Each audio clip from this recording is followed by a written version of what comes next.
Les deux choses que tu dois faire pour bien vieillir. Aujourd'hui, tu dois certainement avoir plus de 20 ans si tu regardes cette vidéo. Et on sait qu'à partir de cet âge-là, c'est là où le corps commence à vieillir. Alors nous les hommes, on a un peu plus de chance et c'est souvent aux alentours plutôt des 30 ans.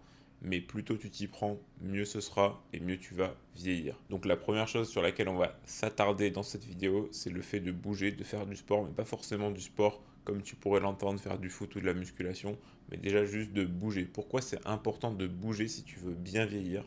Déjà, il faut que tu comprennes que ton corps, il veut juste que tu survives. Il veut pas que tu vives, il veut que tu survives. Survivre, c'est quoi? C'est juste rester en vie. Peu importe ce que tu fais, c'est rester en vie, que ton cœur continue de battre en gros et que voilà, que ton système continue de fonctionner. Pour ça, il est super fort ton corps. Il peut tout optimiser, il va survivre en toutes circonstances, enfin il va tout mettre en œuvre pour que tu survives. Donc ça veut dire que il va stocker du gras, il va t'envoyer des messages de fatigue. Par exemple, si tu te brûles, ben, il va t'envoyer de la douleur pour que tu retires ta main du feu, par exemple, c'est un exemple. Mais donc ça veut dire quoi ça? Ça veut dire qu'en fait, il va pas forcément aller dans le sens dans lequel toi tu veux aller, parce que toi tu veux vivre, lui il veut survivre. Donc par exemple, quand il stocke du gras, c'est pour au cas où si plus tard il y a une famine ou quoi, ou que tu es dans la merde, que tu peux pas manger, bah, que tu aies des réserves pour que tu puisses survivre. Mais toi, tu vas dire, oui, mais moi, j'en aurais pas besoin de ces réserves. Moi, j'ai envie d'aller à la plage, d'être beau gosse, de pas avoir ce gras. Voilà, tu comprends la nuance. Donc, je dis ça pourquoi? Je dis ça parce que du coup, quand tu bouges, en fait, ce qui se passe, c'est que tu vas solliciter tes muscles.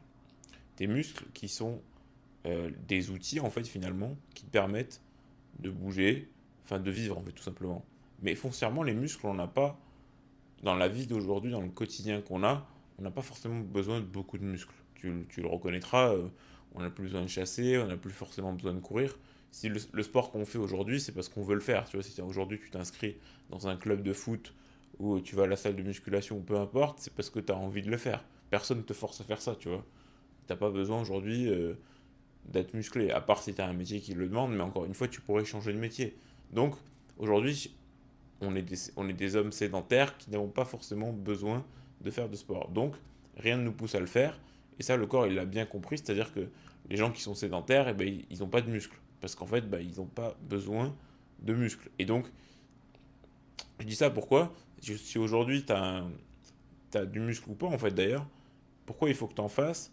Parce que le muscle, ça a été prouvé par la science, c'est ce qui permet de vivre le plus longtemps possible. Ça va travailler, alors je ne vais pas rentrer dans les détails, mais ça va travailler tout le reste, ça va travailler sur la perte de gras, sur le risque de cancer, enfin bref, un milliard de trucs qui font qu'en fait le muscle, et il y a aussi la VO2 max, qui sont des ressources, hein, je ne sais pas comment je pourrais dire ça, mais des choses à venir optimiser dans sa vie pour avoir une vieillesse qui se passe le mieux possible et qui est ralentie en fait finalement, c'est ce qu'on veut. Donc plus tu as de muscles, moins tu vieillis en gros, parce qu'on voit qu'en fait avec l'âge, le muscle, enfin la quantité de muscle qu'on a dans le corps vient diminuer naturellement, mais elle diminuera moins vite si justement tu sollicites tes muscles à travers du mouvement, à travers du sport en l'occurrence, mais pas forcément du sport encore comme je l'ai dit, même si la musculation est recommandée forcément puisque la croissance musculaire à ce niveau-là est accrue, parce que bah, là on vient clairement solliciter le muscle directement, mais comme je l'ai dit, la VO2 max est aussi importante, donc allier les deux est un monde parfait. J'insiste encore une fois pour ceux qui sont un petit peu plus sédentaires. En fait, dis-toi que si tu es sédentaire aujourd'hui, ton corps, il n'a pas besoin des muscles parce que tu ne les sollicites pas. Donc, pour lui, les muscles que tu as actuellement ou que tu n'as pas, ben, dans tous les cas, il ne va pas les développer. Ou alors, si tu les as déjà, il va les retirer, il va pas en avoir besoin parce que tu ne les sollicites pas au quotidien. Et donc, ce qu'il va faire, c'est qu'il va venir les prendre, les supprimer pour en faire de l'énergie pour vivre, pour survivre même, je dirais. Donc, tu comprends bien qu'en fait, tu vas perdre de la masse musculaire parce que tu ne sollicites pas. C'est pour ça que c'est très important de solliciter, que tu sollicites tes muscles, pas au quotidien, mais on va dire assez régulièrement pour que ton corps il se dise ça, j'en vais en avoir besoin, donc faut pas que je le supprime. J'ai pas le droit de le prendre parce que je vais en avoir besoin. Demain, je sais pas, je vais courir un marathon, enfin, je vais courir 10 km, mettons. Bah, du coup, il le sait que, par exemple, tous les dimanches, je cours 5 km. Et donc à ce moment-là, il se dit, je peux pas enlever ce muscle-là parce que ça va être sollicité tous les dimanches. Tu vois ce que je veux dire?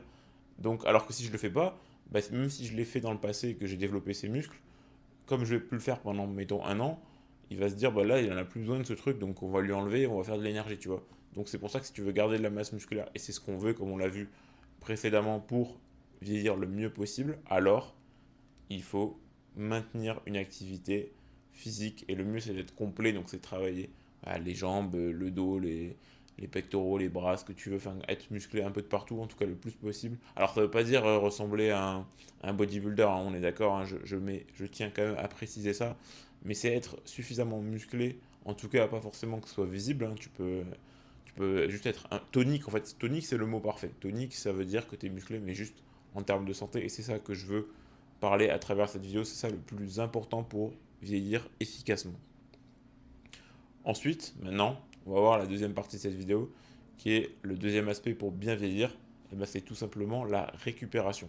La récupération, spécifiquement musculaire, je vais parler, mais pas que. Comment on récupère, parce que c'est important de récupérer une fois qu'on travaille ses muscles, comment récupérer de la manière la plus efficace, c'est tout simplement déjà à travers le sommeil, c'est la première des choses, le sommeil et également l'alimentation. On va commencer par simplement le sommeil qui est très simple.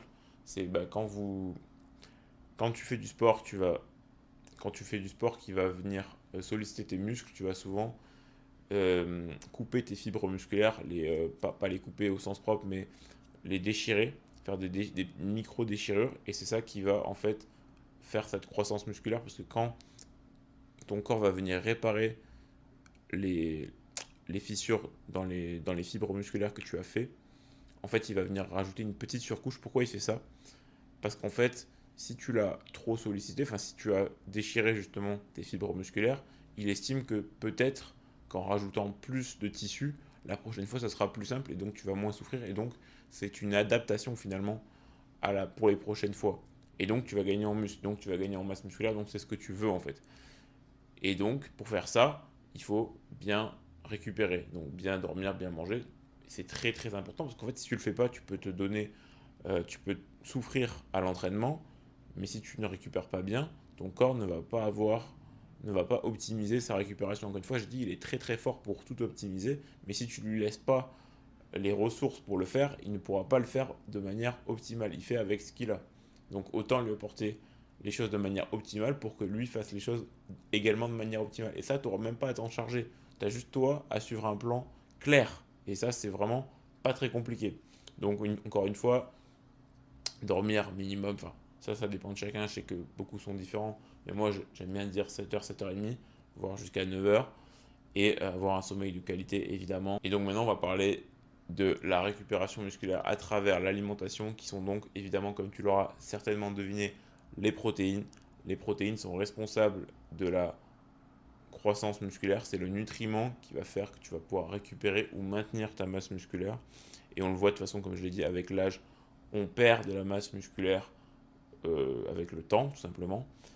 Et donc c'est important à travers l'exercice d'en récupérer, mais c'est aussi important de manger suffisamment de protéines pour maintenir cette masse musculaire ou pour apporter cette croissance qui va venir contrer cette chute en fait. Et on le voit de plus en plus, en fait, les personnes, euh, surtout les personnes, je dirais, qui ont 40, 50, 60 ans aujourd'hui, mangent de moins en moins de protéines. On entend aussi beaucoup parler de ne pas manger de protéines animales, etc. C'est pas le sujet de cette vidéo, mais en fait, avec tous ces sujets qui naviguent sur Internet, sur les réseaux, à la télé, on en vient tout simplement à réduire notre consommation de protéines. C'est ce qu'on ne veut pas en fait. Peu importe la source, évidemment, il faut avoir tous les acides aminés, etc. si c'est possible. Mais dans tous les cas, il faut le quota. Le quota est très important. Et justement, tous ces sujets-là qui sont traités aujourd'hui de nos jours font que les gens mangent de moins en moins de protéines. Pas forcément moins de sport, mais de moins en moins de protéines ou une moins bonne récupération. Ce qui n'est pas bon, selon moi en tout cas. Donc voilà, c'est important qu'aujourd'hui tu as une consommation suffisante de protéines. Je dirais au moins 1 gramme de protéines par kilo de poids de corps. Donc si tu fais aujourd'hui 60 kilos, tu dois manger minimum 60 grammes de protéines par jour. Et ça, c'est non négociable. Ça veut dire que c'est vraiment le minimum. Le minimum, que tu fasses du sport ou pas. Ok? Donc, si tu fais du sport, tu peux en manger plus. Même, déjà, tu peux en manger plus dans tous les cas. Dans tous les cas, tu peux en manger plus. Tu peux monter à, je pense, 1,5 voire 2 grammes par kilo de poids de corps. Ça veut dire que si tu fais 60 kilos, tu peux monter jusqu'à 120 grammes de protéines par jour sans souci. Ok? Et tu peux aller plus encore si tu fais de la musculation quoi. Mais c'est pas encore le sujet de cette vidéo.